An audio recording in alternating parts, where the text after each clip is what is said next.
Hello and welcome to Comic Drake, where I talk about comic books and my name is Drake.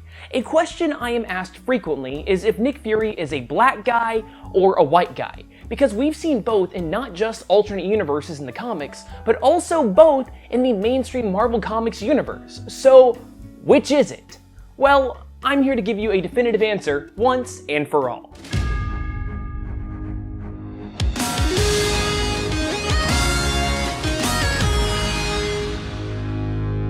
Nick Fury first appeared in Sergeant Fury and his Howling Commandos #1 all the way back in 1963, and proved to be such a popular character that he was shoved into nearly every aspect of the Marvel Universe. He easily went from just a cool soldier guy to a World War II veteran injected with the Infinity Formula, which is literally a derivative of a magic potion created by the former Sorcerer Supreme, Sir Isaac Newton.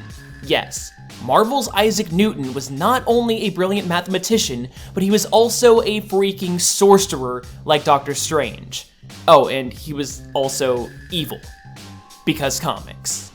Nick went on to being the most well-known director of the super spy organization S.H.I.E.L.D., and for years was Marvel's go-to guy for thrilling James Bond-esque adventures. Heck, he even got a solo movie starring the Knight Rider himself, David Hasselhoff. So, great, Nick Fury was a white guy. But who is this dude?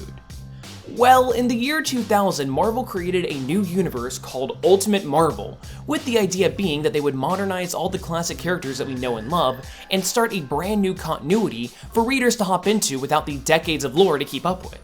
Plus, by keeping it separate, veteran comic book fans wouldn't lose their stories to a universe-wide reboot, like with what DC frequently does in their Crisis events. It's a win-win situation for everyone involved. Ultimate Marvel was pretty successful, but featured some noticeable differences from the main canon, such as mutants actually being created in an attempt to replicate the Super Soldier Serum, Red Skull is Captain America's son, Spider-Woman is a female clone of Peter Parker, and so much more. At first, the Ultimate Nick Fury didn't sport his now iconic look when he first appeared in Ultimate Marvel Team-Up #5, but that was relegated to a non-canon alternate universe, and in Ultimate Marvel Volume 1, #9, we are treated to a Nick Fury who greatly resembles Samuel L. Jackson, and trust me, they know. In fact, when the Ultimates, the Ultimate Universe's version of the Avengers, were all sitting around eating pizza, everybody starts talking about which actors should play them if someone ever made a movie about the team. Nick Fury, of course, picks Samuel L. Jackson for himself. Now that is some crazy good foreshadowing.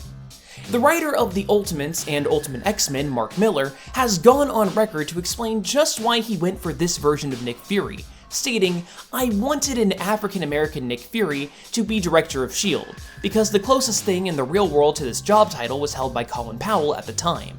I also thought Nick Fury sounded like one of those great 1970s blaxploitation names, and so the whole thing coalesced for me into a very specific character, an update of the cool American super spy."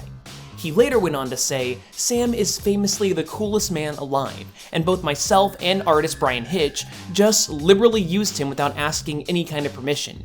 You have to remember this was 2001 when we were putting this together. The idea that this might become a movie seemed preposterous, as Marvel was just climbing out of bankruptcy at the time. What we didn't know was that Sam was an avid comic fan and knew all about it." This was later confirmed by Samuel L. Jackson, who talked in an interview about his first time seeing the character, saying, "It was kind of weird. I just happened to be in a comic store, and I picked up the comic because I saw my face. And I was like, wait a minute, I'm not sure I remember giving someone permission to use my image."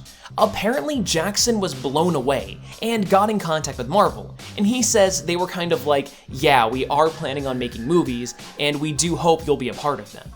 Now, funnily enough, Samuel L. Jackson worked with Mark Millar on the movie adaptation of his independent series, Kingsman: The Secret Service, 6 years after taking up the role of Nick Fury in the Marvel Cinematic Universe. Millar describes his interaction with Jackson, claiming, "The first thing I said was, I hope you don't mind me completely exploiting your appearance in my book 13 years back. And he said, fuck no, man, thanks for the 9-picture deal." So all that ended up working out.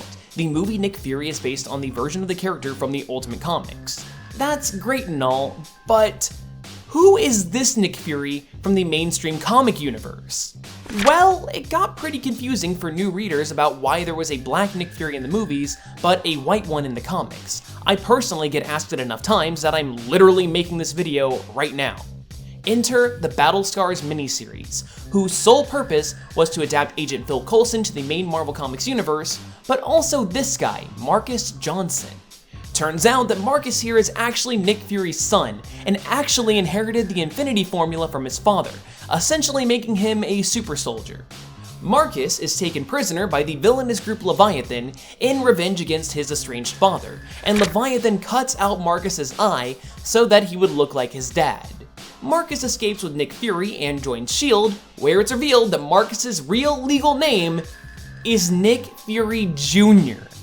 With the mainstream comics finally having a Nick Fury that resembled the movies, they pretty much phased out Nick Fury Sr. with him leaving S.H.I.E.L.D. and now hanging out on the moon as this thing, because comics. Oh, and to make things better, Nick Fury Jr. is pretty much never referred to as that. As in, nobody calls him Jr., just Nick Fury. I feel like a character such as Tony Stark would pretty much, exclusively call him that as a joke, but yeah, Jr. rose up the ranks in S.H.I.E.L.D. pretty quickly, and for all intents and purposes, replaced his father in an act of corporate synergy. So is the comic book Nick Fury black or white? Well, he's both. Kind of. If you have any more comic book questions that are driving you insane, then please leave a comment down there below.